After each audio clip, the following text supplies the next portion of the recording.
佢成日鬧我，可能佢可以溫柔啲咯。好執着佢有冇盡全力，成日同妹妹玩唔專心咧，我就會好嬲啦。點解你唔專心啊？掛住玩。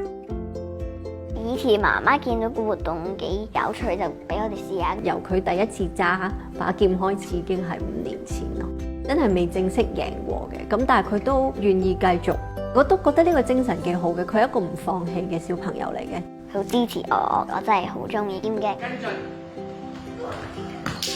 一返學開始，我已經覺得係呢個 commitment，我係咪可以應承話逢星期幾準時要帶佢上堂？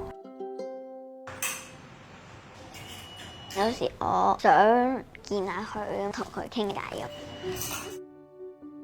不缺席媽媽嚟嘅，即係我好希望經歷佢所有，即係陪伴佢嘅所有一切啦。